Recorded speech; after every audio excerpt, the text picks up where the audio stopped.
جب تم کسی کو اپنا دوست بناؤ تو اپنے دل میں ایک قبرستان بنا لو جہاں تم اس کی برائیاں دفن کر سکو، جس میں ظاہری کی کثافت علم کے نور سے ہی صاف ہوتی ہے اور باطنی کثافت علم پر عمل کرنے سے صاف ہوتی ہے۔ انسان کے اندر اتنی عقل ہونا ضروری ہے کہ وہ سعادت و شقاوت اور ہدایت و ضلالت کا فرق سمجھ سکے۔ دوست کی کامیابی پر مغموم ہونا اتنا دشوار نہیں جتنا اس کی کامیابی پر مسرور ہونا مشکل ہے۔ جو شخص تمہاری نگاہوں سے تمہاری ضرورت کو سمجھ نہیں سکتا، اسے کچھ کہہ کر خود کو شرمندہ نہ کرو۔ عقل مند اس وقت تک کچھ نہیں بولتا جب تک سب خاموش نہیں ہو جاتے۔ کسی کے آنسو کو زمین پر گرنے سے پہلے اپنے دامن میں جذب کر لو، یہی انسانیت کا معراج ہے۔ اسلام وہ دین ہے جس نے تمام انسانوں کو برابر کا درجہ دیا ہے۔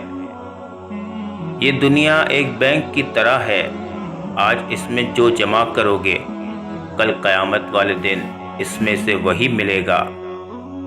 بہترین انسان وہ ہے جو دوسروں سے زیادہ اپنے عیوب پر نظر کرے۔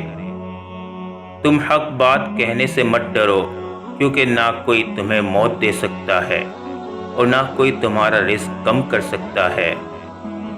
جو دوست کے دکھ کو دیکھ کر دکھی نہیں ہوتے، ان پہ بڑی آفت آتی ہے۔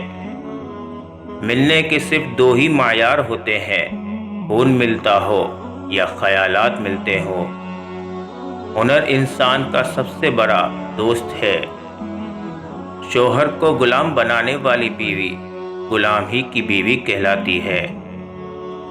آپ کا ایک لفظ زخم بھی لگا سکتا ہے، مرہم بھی بن سکتا ہے، اختیار آپ کے پاس ہے۔ عاقل وہ ہے جسے رزق کے حلال شکر سے باز نہیں رکھتا، ورنہ کبھی حرام اس کے صبر پر غالب آتا ہے۔ صرف اپنی زبان پہ قابو پا لینے سے آپ بہت سی مشکلات سے بچ سکتے ہیں۔ شرافت سے جھکا ہوا سر ندامت سے جھکے ہوئے سر سے بہتر ہے۔ کچھ لوگ خطوں کی طرح ہوتے ہیں کہ جنہیں بار بار پڑھ کر بھی دل نہیں بھرتا۔ کوئی دنیا کو تبدیل کرنے کی بات کرتا ہے، لیکن خود کو تبدیل کرنے کی طرف بہت کم آتے ہیں۔